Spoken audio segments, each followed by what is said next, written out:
held in check. And this is the matchup that I'm truly excited for. Sven and Mithy facing across from Licrit and A Miracle. I'm really excited to see them step up and kind of go toe-to-toe with this bloodthirsty support. I mean, on paper, we have to be honest, Sven and Mithy should smash that 2v2. Yes. We'll see whether they can as we are into Champion Select. Sivir and Olaf will be taken away by Albus Nox, and G2 going to get rid of the Nidalee and the Syndra. So 2 champions that we're not going to see in back-to-back games. I'm so surprised that we haven't really seen a big emphasis on that Aurelion Sol after the ban. It was definitely a meta pick in the scrims, but maybe the continued kind of disabling of that champion has led to just playing different champions and building like relationships between champions that they can't slot Aurelion Sol into. And it's not just even the scrims. We saw Aurelion Sol before the ban came through, you know, hitting the ban bitch. The fact that RNG did pick it, tried to play it into that mid game. So it's not like teams came into the tournament and didn't want anything to do with it. He just hasn't shown up. Well, Kennen, the final ban here for Albus Nox, and the Jace, the answering ban. So still a lot of champions available. The jungle pool only getting hit by the Nidalee. Yeah, as this tournament progresses, quite some of these teams rather are moving bans to the top lane. Kennen, Rumble, Jace continuously being pressured. Leaves the likes of Irelia open. Let's not forget, Expect used to be a very predominantly only Irelia player. He has obviously shown versatility in his champion pool, but he may pick it up again later. Well, then Elise will be locked in there for Smurf. PvP Steos on an early ganking jungler.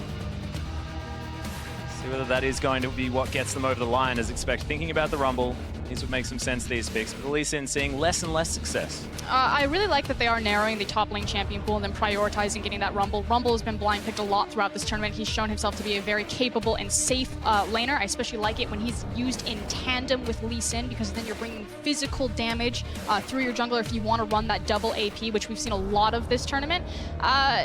Quite hard to gank though, that's the only caveat right there. Yeah. If you want to gank a Rumble Lee lane, there is no hard to see, so flashes can turn that around, especially in a 2v2. Elise has the advantage that a Cocoon leads to instantaneous follow-up, but G2 is pivoting and they lock in the early Karma. Yeah, instead using that flex pick there, so we don't know if that's going to go in Mithy's hands, if it's going to go in Perk's hands, so still hiding their cards a little bit, facing across from Luna. Yeah, a lot of flexibility here with these two. As we head over, we'll see what Albus Nox decide to complement this Elise with. Currently thinking about high pressure AD carry for A Miracle. I have a feeling Licrit's going to hold on to his pick. Of course, no brand ban.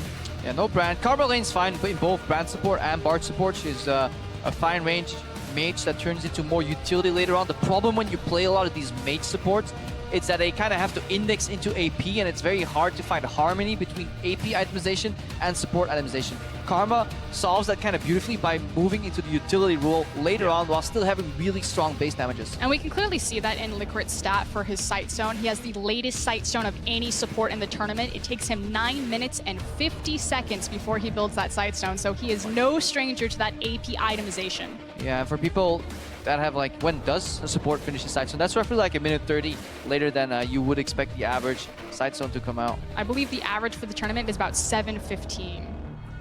Well, he does like his Frost Fangs, the old Licrit. Of course, not on the likes of Tahm Kench. She was playing last time we saw him. Mean Frog, and it is still available. It's now Perks. Having a look at the Zed. Sven having a look. These are at definitely the tribute hovers. Perks not likely to pick blind Zed, especially when you have rotation to go. Unless he's Ezreal super team confident. safe. And Trundle, technically a double flex here too, can still move into the support role. Mithy plays a really mean Trundle, has really good pillar placement. And it's also a takeaway from Smurf, because he's also shown phenomenally on that pick himself. So I like the fact that you're like you said, getting multiple flex picks in there, still hiding your hand, not giving away everything, and then also denying a power pick, limiting that top lane champion pool away from Smurf. Yeah, it's going to be the 3rd time in a row that we've seen the Trundle picked into the Poppy towards the top side of the map. So pretty comfortable in that counter pick is G2. Like this draft from G2. Love me some flex in, especially if you have the counter pick on red side. Oh, I know, Crepo. I know how much you love to flex. Oh, it is going to be Ezreal picked up as well. Licrit's hair is phenomenal. It's glorious. Yeah. I look like a peacock, but that guy just flowing mane of fabulous Fabio hair.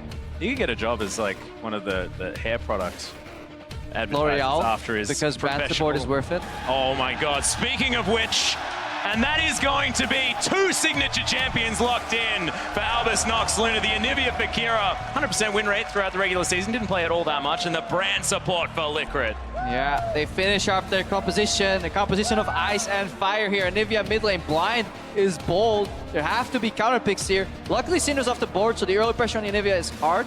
But a Cleanse Cassiopeia could do the trick. It's really hard to play post 6, but you can definitely win that matchup early. But we could see some of the more standard picks, though, like an Orianna come out. Maybe if Perkz is feeling confident, Kassadin, but I think I like the Orianna the most. And if this Orianna does get locked in, it will mean that Mithy will be picking up that Karma. So again, the very self-sufficient Ezreal Karma lane. Across from a brand support, though. You need to lock in the Karma support, because against the brand support, you can get the jungle poked out. But I think Ezreal Karma is more than fine as long as you don't eat the brand Q. The trick to play against this lane is to hide in the creeps, but step out of W, but then never eat the Q and hide behind minions. So I think Zven and Mithy are both smart enough to achieve that. Yeah, we saw them yesterday actually playing fantastically well against the Rocks bottom lane. So I expect that they will understand how to play this one out, especially with solo queue experience. That is going to be a team composition. The Orianna will be locked in for G2. And late game, how is Albus Nox Luna going to win a fight that when they're not ahead? Because they have a very short range on a lot of their players here. And G2 is running a phenomenal kite composition. If Trundle wins the side lane, which he will later on because of the nature of his ultimate, the remaining 4 members of G2 can always stave off engages by simply walking backwards. Disengage from kick, disengage from the zone from Orianna ulti, and then Ezreal and Karma. There are no better bot lane kiting duo. And I also love the bridging power spikes across G2's composition. The fact that you have the early game presence of the Lee Sin, that Orianna does really well in that 3-item kind of little bit late game, mid game. And then Ezreal's really going to take over that mid game. So at every point in this game, they should have an answer that they can look somewhere. Yeah, and be able to do battle against the Elise. PvP Steos has a lot on his plate this game. So much pressure on this Elise. He needs to break open the early game, find an opening, get a gank, maybe get the brand support rolling, roam together, cocoon into stunlock. He has to control the early game. And that's the thing, though. He's got so many options and opportunities. He can look towards that bot lane. Lucian Brand, that's super heavy kill pressure. Their 3v3 is absolutely terrifying when you include Elise in that. Or he can look top lane, try to slow down that Trundle, make sure that there's not a 4-1 available option for G2. But it's so hard to gank a double range bot lane, so it is likely that Seos is going to group up with an Anivia in the mid lane or just head top. Both these lanes can guarantee CC plus follow for the cocoon here. So much is possible on the top side of the map for ANX. That's exactly right. But remember, fly your fandom flag on Twitter. Use the hashtag ANXWin if you believe in Albus Nox, or the hashtag G2Win if you believe in Europe. And say hi to that guy's mom. Hi. Hi. You should have put a name there. How are we supposed to say it? Never mind. I love fan signs. We are going to be hopping onto the Rift, and we'll see whether it's going to be another ANX victory. They do have momentum moving into this one, but G2 looked hungry in their game against the Rocks Tigers. And already you see such an aggressive positioning from Liquid and A-Miracle to start this, having that brand support behind them, waiting for Sven or Mithy to walk into vision. Yeah, but it's very rare from watching Sven and Mithy a lot. They're pretty smart at figuring out the ways to counter, so sidestep. Once abilities go on cooldown, you have counter trade potential. Yeah, there it is. And again, these bot lanes are fairly familiar with each other. They get to see Liquid a lot in solo queue, but meanwhile top. Yep, Smurf in trouble. Nice Q. Slows down Trick. He throws a buckler at him as well for good measure. So everyone just testing one another. I believe G2 came out ahead on that front though, as Kira doesn't find the stun onto Perkz. And find a few sidesteps already here. Both Q and Brand W have inside steps so far. Also great manipulation of Fog of War, making sure that he's stepping in and out of that brush to lay down just a little bit of damage on Perkz with the auto attacks. Nothing really to talk of just yet though, just everyone getting their eye in on their skill shots. Slowest moving auto attack in the game. Credit where it's due. They actually not too bad on this particular skin as well. This is true. No, they fixed it in general for Anivia here. Early push is very important, but Orianna is actually getting it. Yeah, cute little pillar there from Liquid on the bottom side as Mithy throws back a cube. It doesn't hit the minion wave. Yeah, gets the back end though. Look at this range creep. There's already poked down, so in range support matchups, it's incredibly important that you get the push going here. Aggressive trading here. Good use of minions too. But that ball is so annoying to play against. Like trying to lost it as Anivia while keeping track of Orianna's ball and dodging ganks at the same time is very hard feat. Of course, Kira does have a lot of practice on the champion, known as the Anivia player. Licorice doesn't find that pillar of flame. Sven doesn't find the Q though. Albus Nox just going to move themselves back. Calm things down. Yeah, but you already have the advantage for Sven and Mithy right now because they're both level 2, whereas Licorice is still sitting at level 1. So taking control of the lane right now with their poke. Yeah, Mithy definitely playing for utility here. First getting caught here by a couple of good combos from Kira. Mithy playing for that utility later on with the Wind Speakers. No Thunderlord's Karma. Trick just passing through mid lane. Has been spotted here, so he could eat the cocoon on the way in, but he's actually just gonna deflect here and go for the Scuttle Crab. Just getting the Scuttle Crab vision is really good because at least can't actually go over walls as easily as like a Rek'Sai. So River Vision means that now Mithy and Sven can keep pushing bot lane and put a ward in Tribush and actually be safe while still maintaining a lot of pressure. Oh, another stun from Kira. We need a stun counter graphic at this point. He's really got his eye in though. Those first couple of misses, he needed him. You know, because now he's hitting him left, right, and center. Calibrating. Yeah. If you're not familiar with Kira, Anivia is his signature champion. He also did win the 1v1 All-Star tournament for the IWC regions. It's actually a pretty funny guy. He says he used to be the equivalent to Froggen because he played Anivia a lot.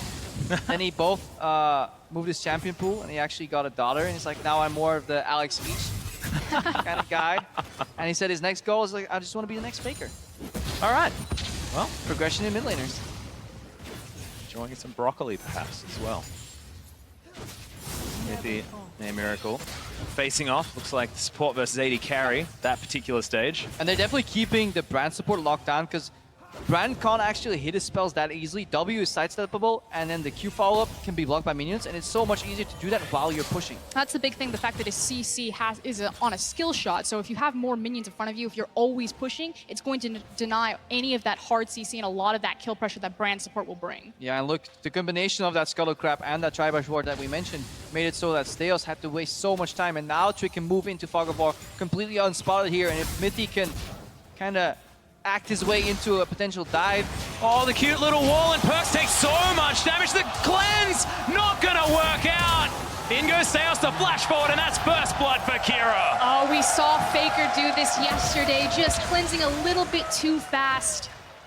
And it's actually much harder in the Anivia matchup because when an Anivia lets her Q go through the enemy, you expect them to flash. So most Anivias want to pop it really early, but Kira held it pretty long, so Perks actually cleansed early, I believe. Let's watch this again. Let's see what happens with this Q. Wall comes out to guarantee the path. Q comes through. Pretty early pop.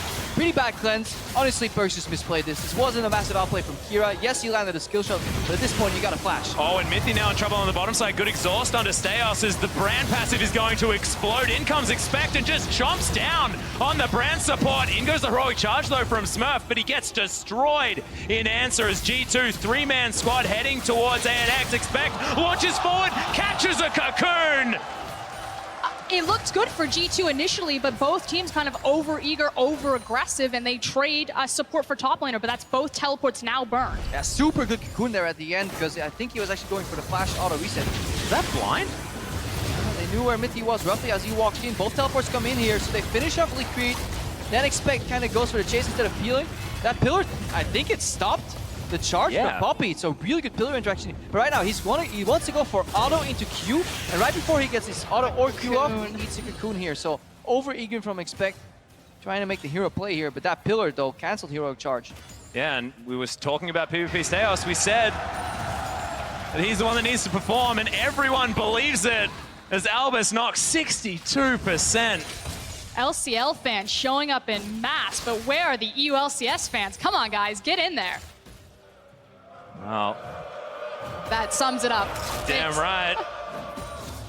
The belief in this Albus Nox squad, it's there. See whether they can continue to perform. It's 500 gold the lead for this team. And it's so important that Kira got that early kill because not only can he now keep the push up with some of the vision he has in River, he gets an early tier, which usually puts him back down in like a combat deficiency, but because he gets it so early and there's only a Dorns to match on the side of Perks, he actually has really good trades. He also gets his level 6 early, which means he can push, which in turn means that Perks has to use his mana to catch the wave, which loses Perks to kill pressure or the counter pressure here. So it's all these little things that add up to each other, making this matchup more favorable. And major props to Kira for landing these early Qs time and time again, and then having Steos come in for the kill. But what I want to see then is Stehouse return for another kill. So Perks still doesn't have his flash, still doesn't have his cleanse available. They do have those timers, and I want to see it punished. We do see him hovering around the red buff right now. Yeah, he's just looking to translate his advantage that he got from a matchup and to put it on Trick, because Trick is slightly ahead here. So Steos is looking to catch up. Also, that cleanse will be up soon. That's why Kira is also playing back here and doesn't have jungle support. He is respecting the range.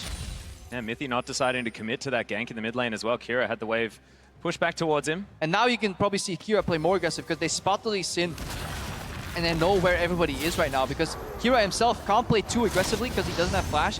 If he walks into Orianna ultimate plus Lee Sin follow-up, he will die. Yeah. Well, Smurf just going to go back to farming things out, shoving this one towards the turret. Does so very effectively. As in goes a Miracle. Cute little arcane shift to get Sven out of the way of the piercing light. And so far, 64 to 67, just kind of checking back in. Sven and Mithy have had control of the wave for the majority of this, but they're not really translating this into keeping a Miracle and Liquid down. Yeah, the lane itself will never really snowball that far out. Like, Karma Ezreal will only win super hard if you get massive poke advantage. But there was also, remember, Steos spent a good 30 seconds hovering, giving pressure, basically telling Sven and Mithy, you can't walk up and poke, you can't win this lane farther. So in a sense, the fact that they're up about 10 CS in this matchup is winning it pretty hard. Well, Trick looking to make that even harder. So he can head over that wall. We'll take a bit of a drink. Double ward. Nice. It's twice the vision, guys. I don't know what you're talking about. It's not always that easy. I'm actually kidding. That ward is really easy. It's the one over the Dragon Pit. Yeah, that's the tough one. I don't even try that one anymore. I just walk around. There was that thing where you're supposed to hit it on some certain part of the wall, but it's not about that. The sign, but they moved the sign. Ah, we're bastards. Smurf and Expect still just smacking on with one another. Perks goes and grabs himself a blue buff. PvP Steos got his own red buff as well as Tricks. Perks has done a really good job kind of eating up time, staying out of the spotlight while waiting for his flash and his cleanse to come back up. So we will have both those summoners available. So we wanted to see PvP Steos kind of make a turnaround, come back towards mid lane, try to punish that, but Perks has been able to wait it out. It's impossible, because this is why this matchup looks really fun on paper, but this is also why people used to hate Season 2, because these guys... Loved Season 2. They're ranged mages. Well. They can farm from pretty far, and then they can move to Raptors and farm some more. They're pretty safe, especially with cleanse and flash up. Shove the wave, walk away, hang out at your turret. Yep. See you in 5 minutes. Well, Trick was looking for Smurf, but a little bit early on the aggression from Expect as he shoves Smurf out of the way. Trundle is just asserting dominance up here. 15 CS is the lead. Pings in river on Liquid, so they see him moving towards the dragon, indicating that G2 should know the dragon's being started right now. That's also why the pressure is being pushed up in the mid lane. But G2 are going for reaction. They don't want to give up Infernal, but it's already too late. Yeah, it's going to be taken here by Albus Nox. They may have to use double flashes, and they do, but that gets themselves out safely, and an Infernal Drake in their back pocket. And they committed on the teleport. Expect followed through with it. Meanwhile, check out where Smurf is sitting. He's just sitting there waiting. Do I need to burn my teleport? Are you guys okay? They're like, yep, we'll press an F button and it'll be fine. They take the free objective and he gets to walk top. Yeah, because G2 were trying to extrapolate on limited information. They saw Liquid move towards the dragon, but unbeknownst to them, it had already been started 10, 15 seconds ago, so the dragon was actually super low. They expected the dragon to be like 95% HP by the time Liquid walked up, but it was actually walking up to secure the finish, and that kind of threw G2 off. Because they weren't certain, they just went ahead with the play, because one of the major things that cost them their game against CLG was being slow on the TP trigger. So this is a reaction from that earlier loss. And a big difference between how Albus Nox found their victory versus INTZ is they didn't actually do it with a massive snowball. It wasn't like they, camped a lane, got a cheese, and then snowballed from there. Their game against CLG, or their victory against CLG, was actually very back and forth in terms of the gold lane. Oh, a Miracle throws down the culling Sven. Gets himself out, holds onto his summoner spells, but yep, message received. Still has heal available, so he was fine, but there's good pressure, good calling. That's what I was just about to point out. The play-by-play casters get so excited. Meanwhile, I'm like, flash heal, he's fine. Hey man, they were hitting each other with moves. It's really exciting. Calling came out. Let me talk about it. Exactly. Oh, Smurf, gonna bring the hammer down, or the lollipop down. Also, there's no ward here. Maybe we can bait Expect in here. Poppy can set up for a really good cocoon if he just does the R first. See whether he does. Yeah, throws it, Expect into the skies. PvP Steos has to deal with some minions. Decent pillar, and the flash has to be used. Nicely done by Expect, though. Synergy on that guy could have been better. You can layer the spells so they land pretty much frame perfect here. Expect should always be able to get out with the flash, but slightly suboptimal on that gang. So we just got word that Trick has only done 178 damage this game, whereas to champions. To champions, where PvP Stayhost has done over 1,000 damage to champions. What's in the name? Yeah. Meteos, apparently. Well, Sven, take a fair bit of damage here as A Miracle gets the jump on him. I like the record to state I was referencing the PvP part in PvP Stayhouse. I had nothing to do with this burn, and this was all for Skirtin. He played really well at 55 minutes. He certainly did. Look at the highlight reel. Meteos winning the game. A Miracle cops a Q to the face. Liquid wants to throw some pillars down. And oh, not going to land the Q there onto Mythy, but A Miracle now with his Ghost Blade done, utilizing the power spike, and the junglers turn up at exactly the same time, nullify one another. Yeah, it forces the flash from Mythy here. Right now, ANX, once they hit level 6, they have the kill pressure in this lane because they just unlock another killing ability, especially one that can bounce on the back end when you're trying to run away from the fight here. As opposed to Karma, as we talked about before, she translates into a utility carry right now. So this is the rough point for Sven. Still stacking that tier. Karma level 6 doesn't offer much combat potential. But Liquid and Miracle are sitting on a ton of damage, hitting the Yomu's power spike as well. So this is the breaking point. Bot lane for G2 has to be careful. Not to mention the Frostfang power spike. Hey, adds up. Yeah, it's legit. Perks still able to get some decent damage onto Kira here. Goes down the ult just to try and get some last hits. And he already has his Rod of Ages completed. It's the last chapter there for Perks, wanting to build towards the Morellonomicon, but does have the Mercury's Treads, which and is going to be important. The Anivia Dream as well. Sitting on about 10 CS. Dream. Yeah, I've love me like Anivia. He knows yes. Anivia. 100% win rate, I'm pretty sure. Yeah, nice meme. But like, if you get 10 CS per minute, you get early tier and you get your Rod of Ages early, you can actually go one of the more like better builds because you can still alternate your build path later on. If you get behind in this build, you kind of have to go for an early Void Staff. But right now, even after board items, you can still finish Morellonomicon, Deathcap, Zonias. You can really play with what the game needs from you, as opposed to being forced to go for like an early Void Staff. So a really good spot here for Kira to be in. Still putting the pressure on. Look at this. Doesn't need a minion wave. Shove this one out. Expands that Glacial Storm. Albus Nox do have a lot of pressure. We'll see whether Kira can actually get anything done elsewhere, but that bird doesn't move all that fast. So you have a back coming in for Sven and Mythy, and on this information, Albus Nox are actually moving in to contest this blue buff. We'll see if they catch Trick. He should be clear of the danger zone, but they're now rotating this pressure to look for the first tower advantage, and it's going down. And it doesn't matter that G2 know this play is coming. There's nothing they can do about it. This is a change to the new turret aggro. Kira caught off guard. If you trigger an aggro effect, even if the person is not under tower, but you are, and he's behind the tower, you will still get aggro here. So Kira getting surprised just a little bit. Yeah, and this is a big deal. 2,000 gold now the lead for Albus Nox. PvP Stayhouse will find Mythy here. Uses the flash very early on as Kira jumps himself over. Had to. Yeah. Just like flash. Nice E as well. This is the reaction from G2. They concede bot side, but they move into mid, hoping to zone them off in rotation, get a little bit of chip damage here, maybe some wards, at least force the summoner here. Was all they could do though. ANX. Gentleman's agreement. Yeah, the dance off on the top side of the map, and a Trundle will always win that battle. It makes the most sound. When you deal so little damage in trades that it's worth dancing against each other. That's when you know you got a good top lane matchup. But Albus Nox, after that small amount of excitement that we experienced in their jungle, do get to move forward. Well, it's fine. Down themselves. Because the arena is being set up right now. The Ocean Dragon is spawning in 7 seconds. Albus Nox made their reputation on the IWCQ tournament that they like to fight.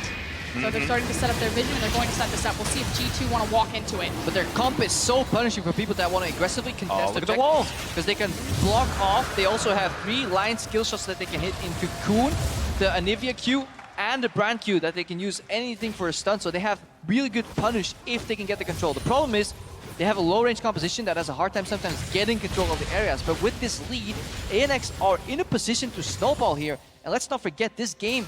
This is G2 Esports, 0-2 in this group. They're desperately looking for a win. To go 0-3 would be a complete failure. And yeah, they probably don't want to open up Reddit after this one. Well, it's not necessarily about that. It's about the fact that they looked so good against the Rocks Tigers. That loss would have been crushing. We might be feeling the after effects of that here by G2. It's Albus Nox capitalizing on it. But remember, this Albus Nox squad have a lot of comfort champions. Everyone just feeling pretty good where they are. The brand support for Licorice couldn't be more comfortable. Spoken about Kira a lot. In the same vein, though, I mean, you look at Spin's items, he's still waiting on big power spikes from the Ezreal. So there's no real pressure or onus on G2 that they need to make plays right now. No. So don't look at this gold lane and be like, oh, you know, G2 are going to lose again, because this game's still wide open. It can swing either way. No, ANX is going to be a big factor too. Yeah, ANX need to keep doing what they have been doing. And just like you said there, Trundle scales really well into the late game. If we kind of advance the timer 10 minutes, G2 ideally want to be in a position. Hang on, not there. Dance around here is Trick. Oh, dodges out of the way of the cocoon as PvP nice. Sales gets kicked back to Mythy. The ultimate comes down, but Liquid only gets a couple of bounces, and back in goes the Lee Sin. Good pillar from Expect as PvP Sales is going to be taken down. Another Q lands, but Trick not going to follow. G2 is tired of waking, and they bake the aggression upon themselves. They make the move, sidestep a couple of skill shots here. That is a weakness in this ANX composition. A lot of their spells are dodgeable. I was going to say 18 minutes in the game. It's really nice to see you finally show up, Trick, but you did it when it counts. Now taking this advantage and moving it top lane. Oh, Rift Herald first. Rift Herald first, but it's a little dangerous here. Smurf could contest here. Trick pretty low, no kick. There's so much AoE damage. The brand ultimate is down, however. Oh, Liquid lands a nice double pillar of fire there. Again, there's so much AoE damage, it's very dangerous to funnel yourself into the tiny little coliseum like that. So good disengage from G2. But yeah, the lack of proactivity on the side of Albus Luna leaves a window where G2 can at least try and equalize the game.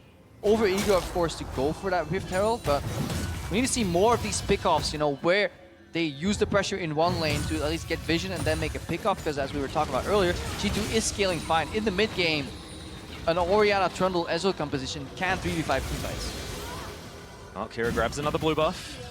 We'll head back to that mid lane. Expect clearing out some Krugs.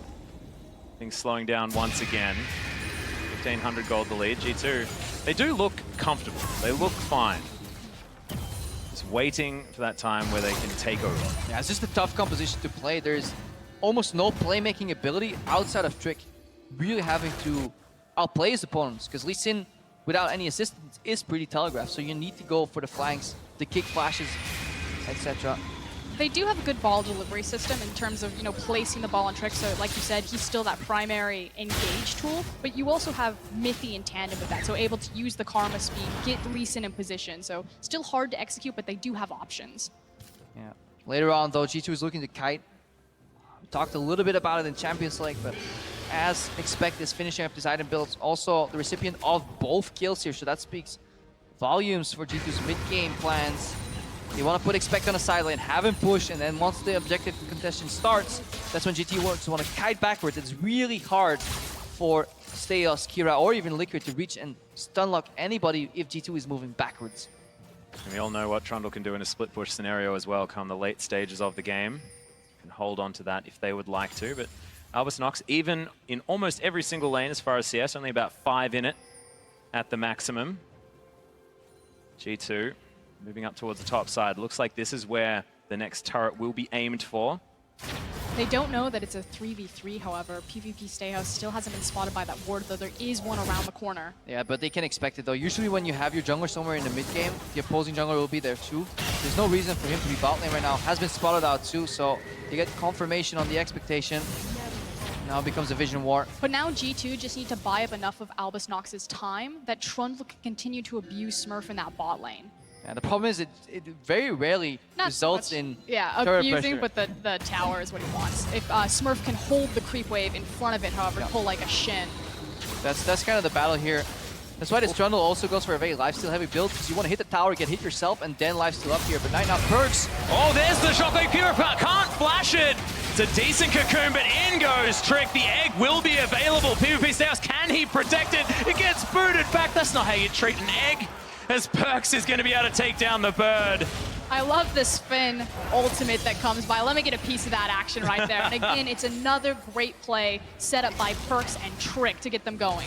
Yeah, good position on the shockwave too here. It was reactionary flash out from Kira, but the wrong direction. He still got hit by the shockwave, and that spelled his early demise, because it was very easy follow-up on the Q from Trick there. So that play could have went a whole lot different there. Let's watch this again here. I like the way that he manipulates the movement from Perks with his wall and then lands a Q every time.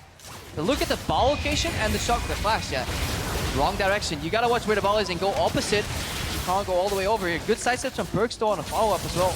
runs out of mana. Race against time. Yeah. And a little bit of a miscommunication. It's like, just tell me if you're going to kick him back. It's an egg. It's not going anywhere. 6 seconds. Raj flies past. Well, that's true. That's a very good point. Now PvP Steos hanging around. The Ocean Drake is live, and it looks like G2 wants to get in on these dragons. Yeah, just look at the confidence now of G2 stepping forward. You also have Spin, who's completed his big 2-item core as well as has his CDR boot. Yep. So G2, they know that they're strong right now and they want to fight. And right there, that ball is just going to prevent anybody from walking in. The zone from Perks makes it so hard. This composition from ANX is so good at defending areas, but it's so hard for them to walk in and contest objectives themselves here. So it is all about setup, all about vision. They're actually going in for the congestion. Yeah, cute little cocoon is going to land. Liquid getting some damage in. The exhaust comes down, but he's not going to be able to steal it. PvP Steos gets taken by Trick. And this is where the inexperience of the roster shines through. They could have just yielded, but they go in for the 50-50. And now they also have the inside track on this mid lane here. Perks and Trick zoning away the wave clear and Kira, so it should also be a mid tower for them, a 1-2 punch. Big, out of wards. The flash, yeah. He had one. Sometimes you just got to use the flash. Get yourself out of there, but that is going to spell the turret here in the mid lane, most likely.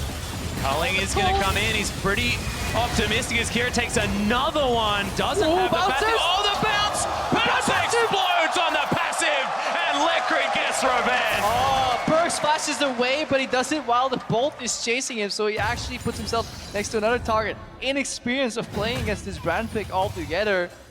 Perks ended up dying there. He went for the cheeky kind of make them forget about your Orianna ball and let them walk into it and ulti, but on the back end there was so much damage. And in the end, it does mean that Albus Nox do front a successful defense of their mid-tier tower, so still not losing as much control on the map as it could have been. This is auspicious. Yeah, optimistic one could say. The Baron is taking a fair bit of damage. Trick is in base. They have no idea this is happening, and the jungler is far away. Yep, no vision whatsoever. The Baron down to 3,000, 2,000, 1,000 health. That's going to be Albus Nox taking another Baron. Albus knocks Luna with the gutsy shock call. How would you expect it? These guys just randomly contest the dragon one time and feed you a kill. And a minute later, they sneak a genius Baron here, looking at the vision, circling around a few wards. Yep, that is 2 times in a row now. And take a look at Liquid's items right now. Sitting on a needlessly large rod, the fact that that brand is putting out so much damage that they're able to even contest a Baron that early with that few members. So Brand has insanely much damage. The problem is that the guy is really immobile and he can't offer any support for his teammates with his build, but it is an incredibly potent pick if you can actually allow him to play to the full potential. The problem is late game he gets popped really easy, so he has to be careful. But it is a good build, and it also adds a lot of crowd control in the team fights if he finishes that Rylai's Crystal Scepter. Yeah, a lot of AoE damage available. AoE slow will be very important. Albus Nox, this is a strategy, guys. This is a strategy. Lose mid-game team fight, take Baron. Question mark, question mark, question mark, profit. Like, win the game. Like, I don't understand, but it worked before. Looks to be working now. We'll put that one on the drawing board, Atlas. Yeah, look, I may be a little bit overly keen, but I'm excited about new strategies. But this means that pressure now with the Baron, they need to make use of it. They need to start sieging. And again, it comes down to their composition being very low range. It's hard to kind of engage into them because they have so many disengage options. You know, they have the Anivia, they have the Cocoon, but actually approaching a tower is still very scary. The way to do it for them is to use the fact that Kira actually puts a lot of points into that Crystallize. Trying to wall them off from it. Yeah. We're not gonna use the build a wall reference here, but you're gonna use that W and then force people to either walk into your skill shots or put them away from the turret so you can actually approach safely and all attack. At the moment, not too many turrets being taken here by Albus Nox. Because they're trying to set it up right now. So they're applying pressure. They've got the triangle vision down in the blue buff, and they're just pushing mid and pushing bot. They've now got the big wave stacked up, so gonna get good damage on this tower, although G2 are in position. Another double pillar. And that's the thing, whenever people defend minion waves, they move in predictable patterns here. And that means they're gonna eat skill shots and damage as they do. Especially with Baron buff, where the minions are stronger and it takes them longer to clear, they actually have to get very close. And you just keep ping-ponging between these two lanes. Either you're gonna catch someone trying to cheat through your vision because you've got control of the jungle, or you're gonna start chipping away at these health bars and force them to give up the objective. They're going all in on this one though, because there is no mid push though. Very heavy push here on the bot lane turret. Nobody can rotate mid right now because the wave is not being pushed here, but G2 looking to defend. It's so annoying. Look at the zone from Anivia. And all these missed skill shots, they're zoning skill shots. I like to think that it's non-committal CC being thrown out as opportunistically as possible there, Crepo. I think that's what you meant. I appreciate Opt-in Crepo. CC. As Albus Nox move over, steal a blue buff. Another. Yeah, look for the wall right the now. wall. Yeah. Even if they are at the back end, it actually gives them access. Oh, Juke not the this time. Shockwave. And look at the ultimate from Liquid, just saying, get out of the way of this turret. We are taking it down. Half health on G2. And suddenly this game has swung very wide open in Albus Nox's favor. Their Baron buff is going to eventually fall off here, but we're starting to balloon this lead farther and farther. This is starting to look scary for G2. Yeah, but 4 minutes ago, we were talking about how ANX didn't have the power to set up vision to make their composition shine. Because they snuck that Baron, they have thrown open the game with enough of a gold lead that they have regained that power that even after the buff fades, they can still keep playing towards their composition strength. And these walls, either they keep them out and you get the tower, or you keep them in and you kill them and you still get the tower here. Kira is really fundamental towards this sieging. Trick actually picks the angle there, but decides not to go in. And it's so hard for G2 to engage on them when they approach the tower like this. You're pretty much entirely reliant on Trick getting into that side flank, you know, having the Orianna ball with him. But otherwise, you've got the pillar, you have the insect kick. That's it. There is 2 ways to win a fight. It's either going in from the front with Trick and putting the ball on him and then praying that you can get a flash while the ball is buffering the ulti, or you have a double flank. Trick from one side, TP from Expect from the other side, and you hope to surprise, because if you get close to Anivia, she dies. The problem is, she is so strong at keeping you away from her. I do like what Storm Rated Surge did for Anivia, though. It does give her a lot more mobility in the fights once she's hit that E. Which does a heck of a lot of damage. Now, Liquid has to be careful. He's built pure damage here. 1 QE combo from Perks puts him at about 35 health. Does he have to be careful, or do they have to be careful? This is the thing. Are they trapped in with Liquid? Or is Exactly. Liquid trapped in with them? You know? The kamikaze brand. Do not underestimate it. Deep teleport coming from Smurf in the top lane. He is very far up that lane. Extraordinarily deep, actually, as Albus Nox looking to try and converge. Smurf comes He is over to the slow. side. A Miracle cops a bit of damage from that True Shot barrage. Smurf knock. charges up the ultimate. Oh, brilliant interruption from Expect as he gets shoved into the wall. The steal on the Dragon. Double man shockwave, though, as Albus Nox probably just want to get out of this one, but no, not this time. Good sidestep from Expect as Smurf playing frontline. He's very tanky. PvP Staus looking over to the side. Wants that one cocoon, but doesn't land it. And this is the thing, they got what they came for. They took the Mountain Dragon, and this is so Albus Nox. We got the objective, and now we just want to kill you. Just one more kill. Yeah, no, we're all here. Let's fight. Like, what's going on? And they had the inside track on the mid lane. They could have just walked away and play with the Why waves. rotate when you kill somebody? Yeah. Good response from G2 here, though. Yeah, they take the boss early. And I also see these both compositions love kiting, but they hate being kited here. And that's what happened in that fight too. Everybody was trying to force people to walk Oh, forward. Sven. Glacial Storm's there, but not quite in range. That crit damage. So we just got the damage stat for Liquid, and he has done more damage this game than his mid laner. Oh my goodness. And he's been doing a lot of damage. Like, Kira's been doing work. That's Sometimes applause, you can clap. swap roles with your mid laner as a support. That's entirely conceivable strategy. And usually Now evolves, you're the one memeing. What is this? and it usually evolves in Anivia too. Oh my goodness. Utility, man. That was actually beautifully well coordinated with your history there, sir. Well, Trick now going to be taking down a Rift Scuttler. Let's try and get back to the action at hand as Kira, bumps him out of the way. Trick secures the Rift Scuttler. That's the battle that we need to be talking about. It is very important, though, because Baron's about to spawn. Yeah. So actually taking that Scuttle Crab is a big win. And another win right there is that Expect still has his teleport. So we're looking at about 2 or 3 minutes with Scuttlecraft control and TP advantage on a team that has more refined macro usually. Let's call ANX unpredictable, creative. Trendsetters. Yeah, trendsetters. And G2 the more playbook-centric, macro-oriented team. But right now, trends are being set. Yeah, Smurf's looking for Perks, throws him up into the air, he gets got a flash. Oh my goodness, into the wall! Smurf secures the kill. Liquid actually is the one that grabs it. That was a beautiful pick. Oh, I bloody love that combo. That was so smart. Knock him up, force the flash, wall into wall stun with the Poppy and Nivea combo.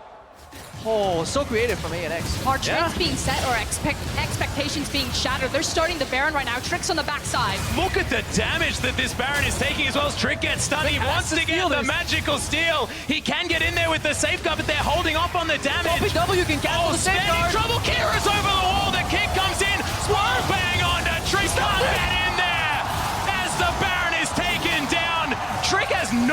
as well as Smurfs looking for a flank, but Albus Nox get everything they want. They lock them off the Baron, and they'll be able to reset the recalls and deal with Expect. Albus Nox, again, opening this game up, swinging it huge in their favor. I love the steadfast presence. It just blocks anything of Lee Sin. Q follow-up, nope. W, nope. You have to flash. And look right here, Perks. What can he do? He flashes into wall stun, into Q, even if he somehow walks around here. This is just a beautiful combo. Not to mention the fact that Albus Nox all did it at the same time, then made this play and knew exactly how to execute it. Yeah, and it was smart, because they don't commit on the Baron. They find Trick, they isolate him, and they say, whatever you do, don't let him get into the pit. Smurf gets a wall stun right here, over the wall. Then he holds W for a second. Okay, right here. Right here. There we go. Thank you. They're slowing it down even more. And then Trick tries to get in here, but he gets cancelled by the steadfast presence. It's such a slick combo, really utilizing their kit. Yeah, and turning on the damage onto the Baron once again as well as that was happening, knowing that they had a small window to play with, everything just being orchestrated by Albus Nox. I cannot get over how cool that was. Damn right. Well, this is not quite as cool for Albus Nox fans as PvP South does flash over, uses the pillar of his opponent to create distance. And if you would have told me ahead of the tournament that I would be happy to see the #1 team in my region get smashed 0-3, I probably wouldn't have believed it, but this is such a fantastic game, and what an upset here for Albus Nox, and what it means for their region, what it means for wildcard teams in general. They actually opted in to potentially make it out of groups for the first time in World's history. Yeah, and this isn't a joke. This is just incredible play from these guys that's brand new on the world stage. Perks taking a lot of poke damage. This siege still needs to complete for Albus Nox. We're only 34 minutes in. We're getting very excited. They still have to close this one out. And in the IWC queue that got Albus Nox here, they were really well known for their team fighting ability and just that synergy and coordination. So it's so beautiful to see it orchestrated so wonderfully on this international stage like this. This combo, this composition, this is sick. All right, look for the ball. Perks is looking to aggressively defend with a shockwave right here, especially. Oh, in goes kicks Kira into the shockwave. Still able to get some damage down as Liquid almost just solo kills Sven. Massive damage. They've traded 1-for-1. This is still huge for Albus Nox. Take down the turret. This is fine as Mythy can't get the snare. Steos not going to find the cocoon either. Both top laners still just unaware of what's going on elsewhere on the map. Suddenly, one teleport available. Nowhere. Trick came flying in and finds the kick onto Kira, who had lost his egg in the earlier exchange here. So that was a really good opener because they were at the brink of losing the tower. And at that point, ANX could take it slow again and really isolate that inhibitor. So they break the inhib line, but the Elder Dragon is spawning now in 22 seconds. Albus Nox just need to reset their position and just run towards that objective, start setting up their vision. All right, look, everybody's looking at the balls like, don't get ulted, don't get shockblade, bomb spears. Yeah, really good Q with the combo. Kira playing at the wrong side. You can't play near that wall. You gotta have vision of the Lee Sin. Yes, he survived very long. Liquid almost solos out Sven in the top side too. But that's a really great hold by G2. And in reality, you just trade Kira for G2's health bars, force them off the tower, and get what you came for by breaking that inhib line. The thing is, how many teams have been used to playing against a 5-threat composition? It just doesn't happen all that often. Again, if we're talking about the roller coaster of Lee Sin's relevance in a game, you know, he kind of has that mid-game power trough, depending on if he gets ahead or not. Good point. But late game, it just takes that one kick. If he doesn't get a massive one kick with an Orianna ball, like, even if you delete Liquid, you're still dealing with the Nivea, you're still dealing with the Lucian, the Love Pop. that you talk about him as being the priority target. He's doing so much Gotta damage. kill the support. Yeah, gotta kill the support. But yeah, playing against Albus Nox Luna seems like a roller coaster right now. Look at the build too. Rylai's into Void Staff here. Whoop. Really helping these team fights. We didn't mean it, Elder Dragon. No, don't hurt us. Please go home. I'm just a support. I'm actually not mid-brand. Elder Dragon's just angry at how much damage Brand does.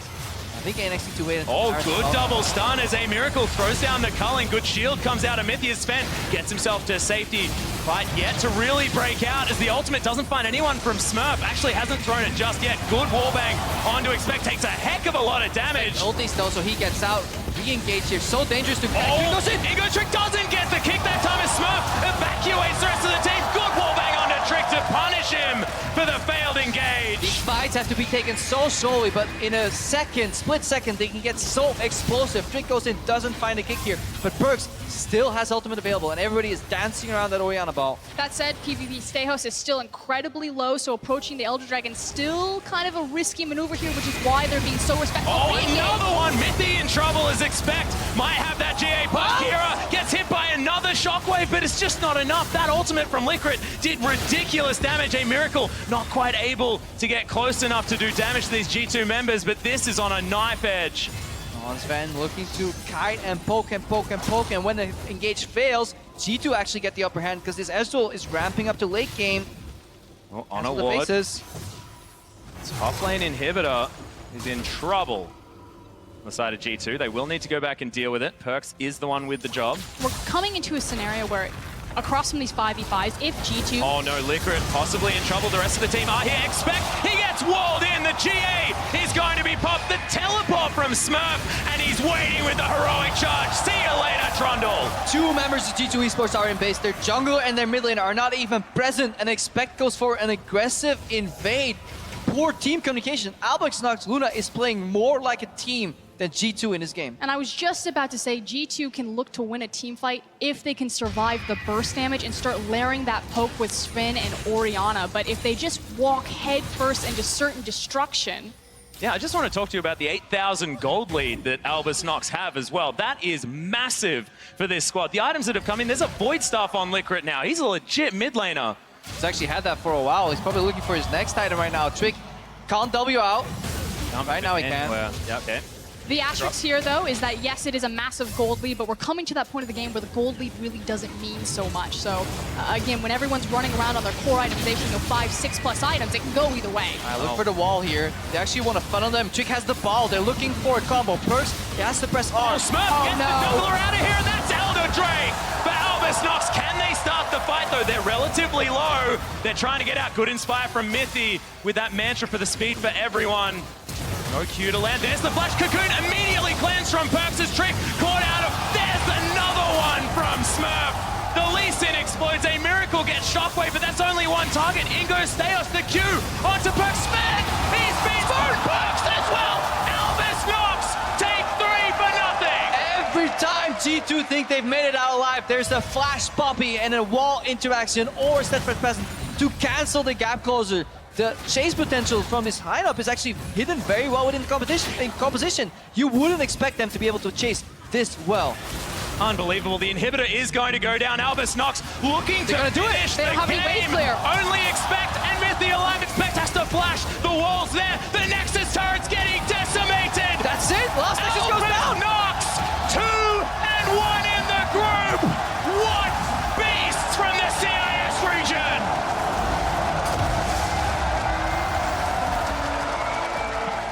The only team the LCL representative have lost to are the tournament favorites to win.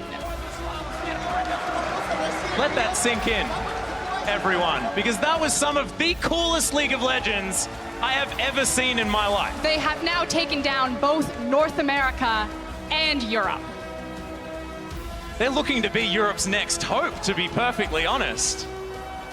I just can't get over how fun those interactions were. You're looking at a composition that was supposed to kite, but these guys, they just deserve. It wasn't cheese. It wasn't a snowball. It wasn't based off one single action. It was based out of good team fights, clearly knowing their composition better than the opposing team. Liquid's brand ultimate in the final fight slowed everybody enough for Stejos to catch up, for Smurf to go for the flash, and everybody worked together and smashed G2 Esports. And that's the key word that I want to underline. It's